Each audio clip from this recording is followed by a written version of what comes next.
Well, hello everyone and welcome to my YouTube channel. Today I'm going to bring you something new, but first I want to show you this Roborock S6 MaxV in my hand here. Now this video is not about the Roborock S6 MaxV, but it's something very similar to it. The Roborock S6 MaxV stood out when it came out because of its two front-facing stereo cameras here. This allowed it to avoid objects in your house like shoes, power cords, and also the very famous animal feces. So if you have that around your house because you have animals, then you may want to look at getting a robot vacuum. I have 3 cats in my house, which you'll see wandering around here from time to time, and so I was very intrigued when the Roborock S6 MaxV came out. However, the Roborock S6 MaxV is not an inexpensive robot vacuum. It retails for right around $700, and because of the front-facing stereo cameras, some people didn't want a robot vacuum running around their house with the camera turned on. And I can't blame them. You never know who's looking nowadays. So the answer to that, some other competitors have come out with solutions that allow you to have object-based recognition and avoidance without using stereo cameras. And today that brings me to the new robot vacuum that I have here from the company called Dreametech. This is the Dreame Bot L10 Pro. And today we're going to go ahead and do an unboxing on this, take a look at it. And the good thing about this robot vacuum, it is from the parent company Xiaomi, and it is a good bit less expensive than the competition if you need object avoidance. This uses the front of the robot for dual laser pickup, and we'll show you that here in just a second. But let's go ahead and get into the unboxing on this guy and take a look at what all is included and give you a closer look of the robot vacuum. Alright, so here we have in the very nice and small package here, the very top of it is our instruction manual here, which is included. L10 Pro has a smaller 270 milliliter water tank that's built into the mopping pad. So you'll fill that from the bottom right here. With warm water is what I always use. Never put any chemicals in these, I always just put warm water in. And it has your standard mopping pad, which is attached and affixed via Velcro here. That is pretty standard stuff. I did notice that, interestingly, it has a wheel on the back, which this will be on the back of the mopping pad. That's the first time I've seen that. It's a little small wheel. Make sure you can see that real quick. That little black thing there in the center of the top. Looks like we can see inside here we have the tubing system that will suck the water up and apply it to the mopping pad here as it is mopping. So this is controlled electronically. It looks like it has some sensors on the very bottom to detect when you have this mopping pad installed on the robot vacuum. Now we're getting to the actual robot vacuum here. I'll give you my first impressions. This is my first opening of this, so I'm not cheating you here. I'll give you my very first impressions. This does cost several $100s less than the Roborock S6 MaxV, and also a few $100s less than the other competition, the Ecovacs T8 AIVI, which uses similar technology here. So looking at it, we do have a all plastic body. We have a shiny top here, which is very similar to the S6 MaxV in color and texture. Looking at the top of the robot here, we see the text spelled out, the Dreame.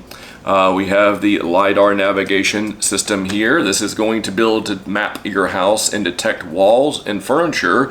And one of the drawbacks to having these top-mounted LiDAR systems is they can really only see anything that is lid height and above. They cannot see below here. All right, moving along here, the very front of the robot, we do have down here at the bottom, a series of buttons. We have the home button, we have a power button in the middle, and we have a spot cleaning button where you can start spot cleaning by just pushing this button. Opening it up, we'll go ahead and look under the lid before we flip underneath. We have our standard size. This is pretty standard for the industry. This is a 570 milliliter dustbin here. It is very similar to the Roborock dustbin in the way that it looks. The filter looks like it is a different filter for sure, and it snaps in. Looks like it's a little bit smaller than the Roborock filters. Looks like they're just giving you one filter in the box. which is fine. Those filters last for quite a while. Opening up the dust bin just snaps open like that. Again, it's a 570 milliliter dust bin there. Looking under the covers, we see here the opening for debris to come through into the dust bin. Your vacuum motor here is in the front under this. That sucks through your filter through and deposits debris into the dust bin. On the very front here we have a floor cleaning, a cleaning crevice tool that will help you clean your brush roller. It's nice to have that on board. Over here we have a reset button, a master reset button, and your Wi-Fi light. When I get this connected to Wi-Fi in my house, that should light up blue. And we have here on the side, we have a side wall sensor. That means that this guy will ride along the wall and can detect how far away it is from the wall and make sure that it doesn't smash into the sides of your walls. It allows it to get really close without smashing into it. Then we have on the very back here, we have the exhaust for the vacuum, and usually the speaker is included in here too, so that you can hear the robot vacuum when it's starting up and finishing, or if it has any trouble, it will let you know by speaking to you. Then again on the front here we have our laser system, which I showed you. Let you get a good close look at that. That is going to do the magic for the object avoidance recognition. On the very bottom here, flipping it over, I see what it looks like a fairly standard robot vacuum. We have 4 cliff sensors here along the edge. If you have a 2-story or a 3-story house or more, the cliff sensors are going to help it make sure it doesn't go falling down and tumbling down your stairs. We have a front charging system here. Here are your charging contacts, front rotary wheel, your 2 drive motor wheels here with suspension. And this looks a little bit different than the Roborock models here, but it opens up the same. And so you just squeeze the tab to pull it open and presents the brush roller. Now let's take a look at this real quick to see how it looks in comparison to the Roborock models. I can tell you just based off of taking a look at this real quick, it looks like there are less brush bristles in this brush roller than the Roborock models. However, it looks like it is designed fairly the same. We still have our detachable end pieces, do we? No, it looks like we do not have detachable end pieces.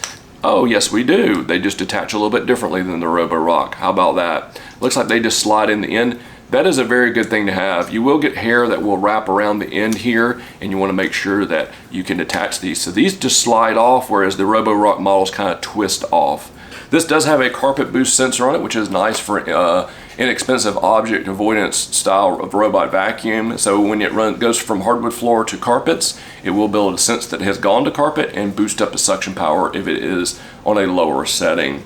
So all very nice here. And here is your contacts for your mopping pad. That way it knows if there's a mopping pad attached or not. And we have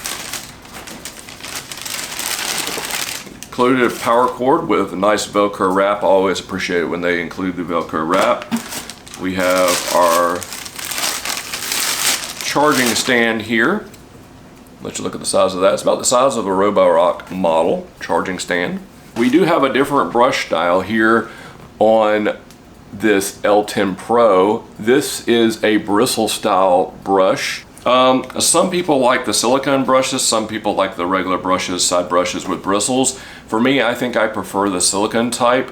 My experience, the silicone type doesn't attract hair around these bristles, and it tends to last a little bit longer. The silicone type will get, that's the full silicone type with no bristles, will get a little bit out of shape. But when it spins up, the shape comes right back out, and they have lasted for me for a couple of years. So I don't have anything negative to say about the all silicone type, so we'll see how this does in some of the cleaning and performance pickup tests. Hey listen, if you haven't already, make sure you hit the subscribe button, because we're going to be putting this L10 Pro through a series of tests here in my house, and I'll go ahead and put it up against the S6 MaxV to see if it's worth saving several $100s in getting this model. I believe this might be the most inexpensive robot vacuum on the market at this time of recording, with the intelligent obstacle avoidance, and that makes this one a very special robot for sure. I always enjoy reviewing products that have a lot of innovation in them, and I also like products that bring the innovation to you at a lower cost, the consumer that is.